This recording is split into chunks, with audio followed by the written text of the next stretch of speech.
This is Viu Manent Chardonnay Grand Reserva, 2019.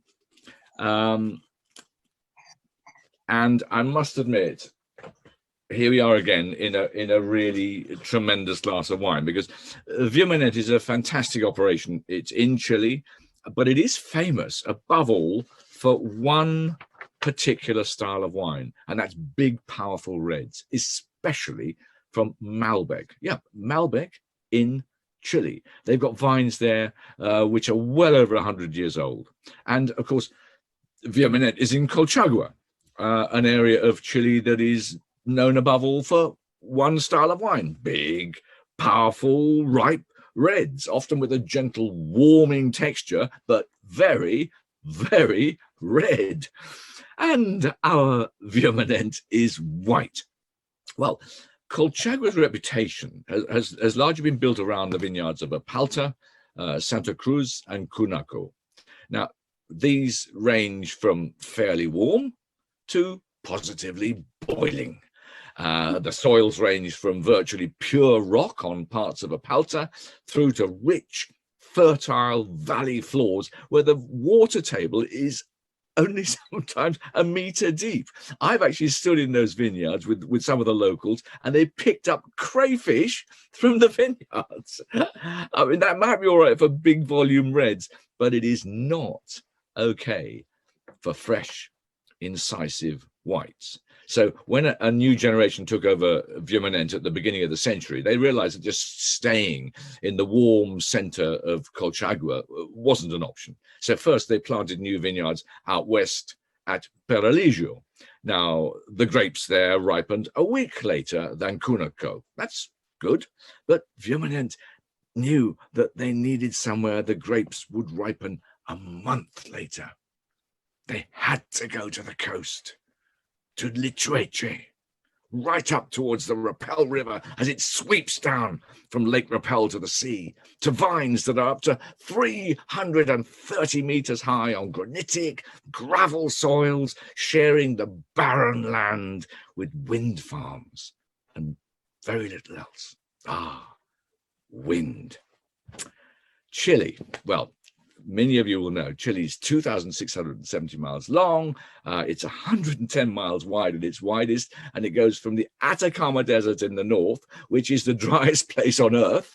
In fact, they found mummified human remains there, thousands of years old, in perfect condition, because in many parts of it, they think it has never rained. And it goes right the way down to the edge of the Antarctic in the south. And all the way along that 2,670-mile coast, the Humboldt Current is an icy Antarctic current that runs up the side of Chile. Well, the thing about that is that every time a river goes down from the Andes, and obviously there are quite a few of those, goes down from the Andes, breaks out through the coastal range of mountains out to the sea, it creates a valley or it creates a wind tunnel, because as the center of Chile warms up every day, hot air rises. That's what science says.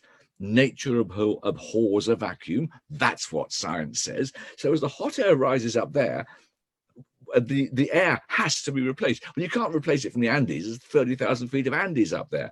The only place you can replace this from is from the west.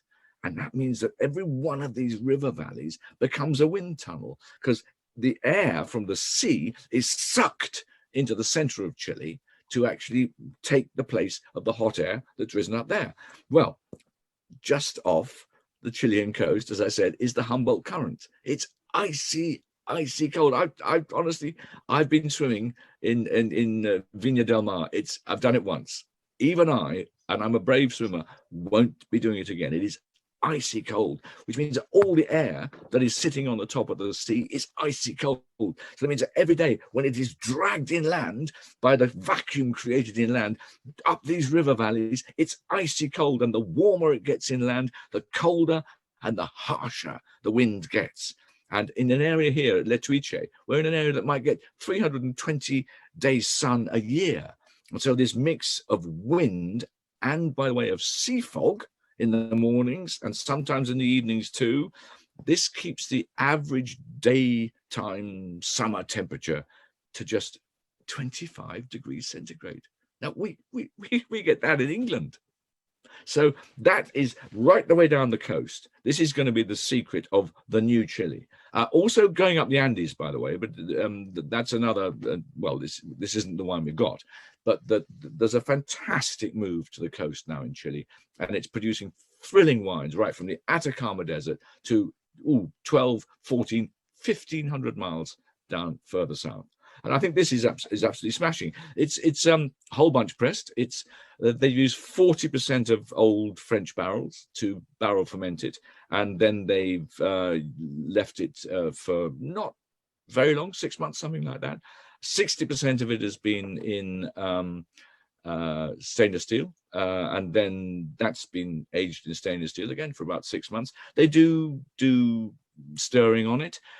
I think quite reasonably they use cultured yeast. I'm actually a great fan of proper use of cultured yeast. I think at the moment they've been given a bad rap, but I'm sure that their use will quietly come back into favor fairly soon.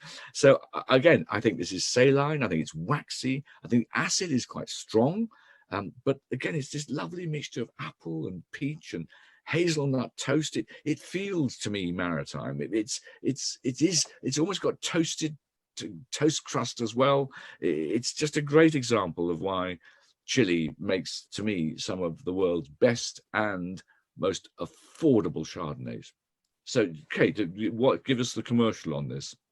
So commercially, this would be selling out at about £14-15, something like that. So yeah, you know, lovely quality, beautiful. I get this lovely sort of almost toasted pineapple, kind of beautiful, juicy.